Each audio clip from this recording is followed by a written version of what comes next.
ಕಾಂಗ್ರೆಸ್ನ ಬಣ ಬಡಿದಾಟ ಯಾವ ಹಂತಕ್ಕೆ ಹೋಗ್ತಾ ಇದೆ ಅನ್ನೋದನ್ನ ನೀವು ನೋಡ್ತಾ ಇದ್ರಿ. ಇಲ್ಲಿ ತನಕ ಕೂಡ ಶಾಲೀನತೆಯಿಂದಲೇ ಕೂಡಿದೆ ಕಂಪ್ಲೀಟ್ ಆದಂತಹ ಗಲಾಟೆ ಬಡದಾಟ ಎಲ್ಲವೂ ಕೂಡ.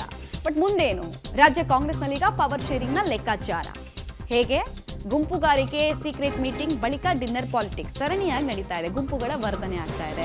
5 ವರ್ಷ ನಾನೇ ಸಿಎಂ ಅಂತ ಸಿದ್ದರಾಮಯ್ಯ ಅವರಂತೂ ಹೇಳ್ತಾ ಇದ್ದಾರೆ. ಹೈಕಮಾಂಡ್ ತೀರ್ಮಾನ ಅಂತಿಮ ಅಂತ ಈ ಕಡೆ ಡಿಸಿಎಂ ಡಿಕೆ ಶಿವಕುಮಾರ್ ಹೇಳ್ತಾ ಇದ್ದಾರೆ. ಸೂತ್ರ ಅಂತೂ ಸುಗಮವಾಗಿಲ್ಲ, ದಾರಿ ಅಂತೂ ಸುಗಮವಾಗಿಲ್ಲ ಅನ್ನೋದು ಸ್ಪಷ್ಟ. ಈ ನಡುವೆ ಹಿರಿಯ ಸಚಿವರಲ್ಲಿ ಕೂಡ ಸಿಎಂ ರೇಸ್ ಇದೆ. ನಾನು ಯಾಕೆ ಆಗ್ಬಾರ್ದು, ನನಗೂ ಅವಕಾಶ ಕೊಡಿ ಅಂತ ಕೆಪಿಸಿಸಿ ಅಧ್ಯಕ್ಷ ಗಾದಿ ಮೇಲೂ ಕೂಡ ಹಲವು ಸೀನಿಯರ್ಸ್ ಕಣ್ಣಿಟ್ಟಿದ್ದಾರೆ. ಯಾಕಂದ್ರೆ ಕೆಪಿಸಿಸಿ ಅಧ್ಯಕ್ಷರಾದವರು ನಾರ್ಮಲಿ ಮುಖ್ಯಮಂತ್ರಿ ಆಗೋದು ಕಾಂಗ್ರೆಸ್ನಲ್ಲಿ ಕೇಳ್ಬಂದಂತಹ ವಾಡಿಕೆ. ಕೇವಲ ಕಾಂಗ್ರೆಸ್ ಅಂತ ಅಲ್ಲ, ಬಿಜೆಪಿನಲ್ಲೂ ಕೂಡ ಅಷ್ಟೇ. ಅಧಿಕಾರದ ಒಂದು ಎಡ್ಜ್ ಇರುತ್ತಲ್ಲ, ಅವ್ರಿಗೆ ಜಾಸ್ತಿ ಇರುತ್ತೆ. ಸೊ ನಾನು ಇಲ್ಲಿ ಕೆಪಿಸಿಸಿ ಅಧ್ಯಕ್ಷ ಆದ್ಮೇಲೆ ನೆಕ್ಸ್ಟ್ ಮುಖ್ಯಮಂತ್ರಿ ಆಗಬೇಕು ಅನ್ನೋರು ಬಯಸ್ತಾ ಇರೋರು ಕೂಡ ತುಂಬಾ ಜನ ಇದ್ದಾರೆ. ಒಟ್ಟಿನಲ್ಲಿ ಆಕಾಂಕ್ಷಿಗಳ ಸಂಖ್ಯೆ ಮಾತ್ರ ಹನುಮಂತನ ಬಾಲದ ರೀತಿ ಬೆಳೀತಾ ಇದೆ.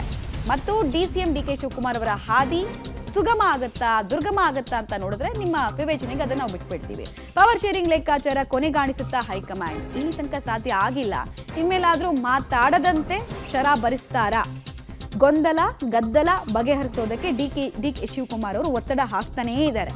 ಅವರು ಆಗಾಗ ಹೈಕಮಾಂಡ್ಗೆ ಹೋಗ್ತಾರೆ, ತಮ್ಮ ವಿಟೋ ಪವರ್ ಅನ್ನು ಬಳಸ್ತಾರೆ. ವಿಟೋ ಪವರ್ ಅಂದ್ರೆ ತಮಗಿರುವಂತಹ ಅತಿ ದೊಡ್ಡ ಅಧಿಕಾರದ ಅಸ್ತ್ರವನ್ನ ಬಳಸ್ಕೊಂಡು ಅಲ್ಲಿ ಕೇಳ್ತಾರೆ, ನಾನು ಪಕ್ಷವನ್ನ ಸರ್ಕಾರವನ್ನ ಅಧಿಕಾರಕ್ಕೆ ತಂದಿದ್ದೀನಿ, ಸೊ ನಂದೊಂದು ಪಾಲಿದೆ, ಆ ಪಾಲಿನ ಮೂಲಕ ಅಟ್ಲೀಸ್ಟ್ ನಾನು ಹೇಳಿದ್ದನ್ನು ಕೇಳಿ ಅಂತ ಹೇಳಿ ಬಳಸ್ಕೊಂಡು ಬರ್ತಾ ಇದ್ದಾರೆ. ಬಟ್ ಇದು ಎಷ್ಟು ದಿನ ನಡೆಯುತ್ತೆ ಅನ್ನೋದು ಪ್ರಶ್ನೆ ಆಗ್ತಾ ಇದೆ. ಹಿರಿಯ ನಾಯಕರ ಜೊತೆಗೆ ಹೈಕಮಾಂಡ್ ಮಾತುಕತೆಗೆ ಮುಂದಾಗತ್ತಾ? ಪದೇ ಪದೇ ಹಿರಿಯ ನಾಯಕರಿಗೆ ಸೂಚನೆ ಕೊಡೋದು ಅಥವಾ ಅವರ ಕಾರ್ಯವೈಖರಿಯಲ್ಲಿ ಇಂಟರ್ಫರೆನ್ಸ್ ಮಾಡೋದು ಎಷ್ಟರ ಮಟ್ಟಿಗೆ ನಡೆಯುತ್ತೆ, ಎಷ್ಟು ದಿನಗಳ ಕಾಲ ನಡೆಯುತ್ತೆ ಅನ್ನೋದು ಪ್ರಶ್ನೆಯಾಗಿ ಉಳಿಯುತ್ತೆ.